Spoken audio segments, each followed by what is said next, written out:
भाई पूरी बीमारी।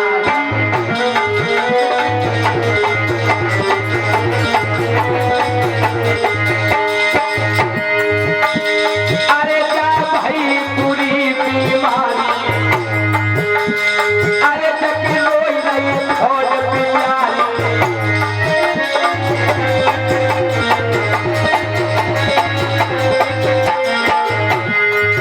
अरे जब राजा ने कसानी हारी, तब मंत्री से बात किया।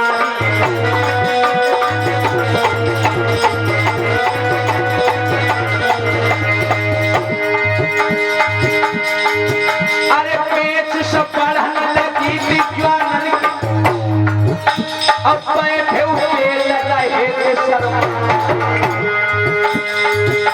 अब 10 हाथ जब पे भी राजा सरिया से, अरे नीली लाल कटे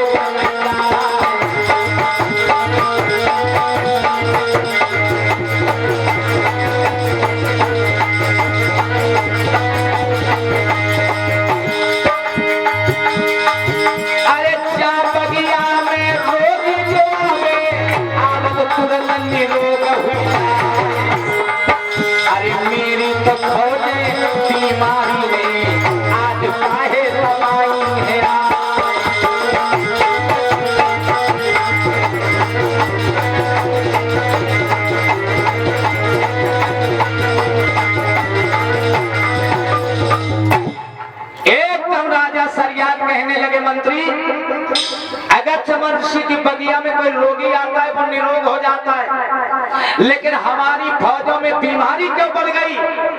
मेमोरी देख कौन कंपनी है? मंत्री कहने लगा महाराज मुझे तो ये आभास हो रहा है कि इस घटना में महात्मा का ही कुछ हाथ है, चलो देखते हैं।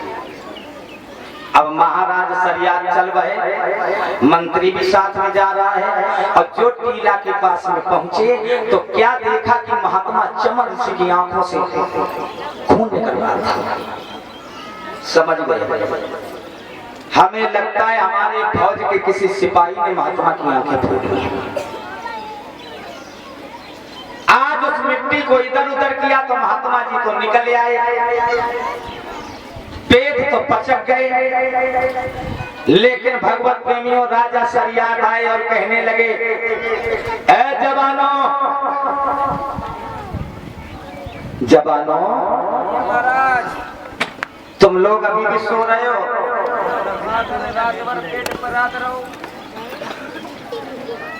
पेट तो दर्द करेगा ही करेगा, जब कर्म करोगे पेट दर्द वाले तो पेट तो दर्द होगा ही होगा। तुम लोगों में कोई चोर है, चोर ऐसे बन रहे हो जैसे तुम लोग को जानते नहीं हो। महात्मा चमन ऋषि की आंखें किसी ने फोड़ी है, और जिस कमीन ने आंखें फोड़ी हो वो निकल के मेरे सामने आ जाए, मैं उस दुष्ट को जिंदा नहीं छोड़ूंगा। जिसने भी आंखें फोड़ी हो निकल के आ जाओ। भगवत प्रेमियों काऊ ने आंखी फोड़ी है तब तो निकल के आ जाए। आँखियां तो काऊ ने फोड़ी नहीं, आँखियां तो उनकी बिटिया ने फोड़ी नहीं।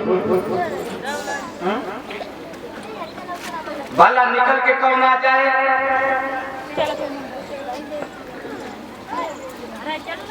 आज उसी समय राजा सरियाद कहने लगे, अब हम समझ गए,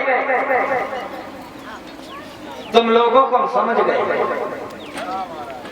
तुम जैसे नालायकों की दुष्टों की हमें जरूरत नहीं है। तुम लोगों में से किसी ने महात्मा की आंखें फोड़ी और निकल के सामने नहीं आ रहा, मेरी तलवार का आयुध लाओ। आज मैं सारी फौज का कत्ल करके अपने घर चला जाऊंगा। तुम्हारे जैसे हरामियों की हमें आवश्यकता नहीं है। एक एक करके आते जाओ, आज जिंदा नहीं बचोगे। तब सामने आओ। हमें लगता है तू ज्यादा बोल रहा है, तूने आंखें फोड़ी है, तू तेरी से नंबर लगाते हैं। अब तो मेरे भगवत प्रेमियों, जो राजा सरियाद ने तलवार आगे बढ़ाई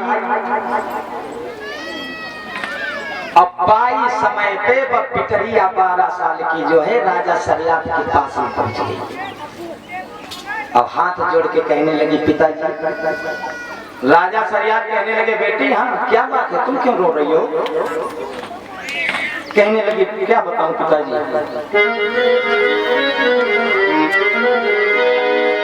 कि अनजाने मुंह से भूल भई, मैं घूमने गई थी ना, मुझे नहीं पता था कि महात्मा तभी भजन कर रहे हैं। अनजाने मुंह से भूल भई, अब दिल आवे सो करो।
राजा सरियात से कहने लगी बाबुल ये अपराध मैंने किया है, आंखें हमसे फूट गई। राजा सरियात अपने सर को पकड़ करके बैठ गए।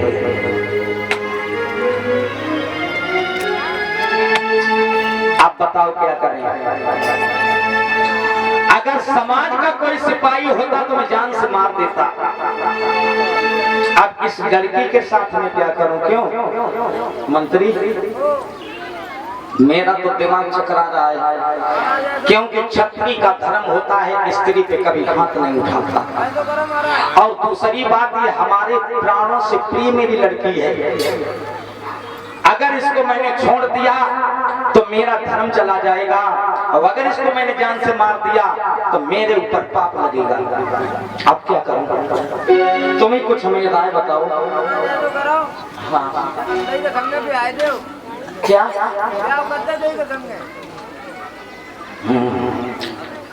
इसीलिए तुम्हें मंत्री बना दिया। तुम्हारे अंदर बहुत ज्ञान है, तुम हमारे सबसे प्रिय मंत्री हो।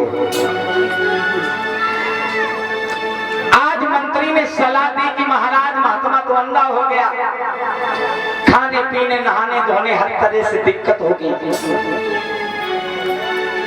ऐसा करो अपनी बेटी की शादी जाके संग में कर दो। सो आज मेरे भगवत प्रेमियों, महाराज सरियात ने अपनी बिटिया को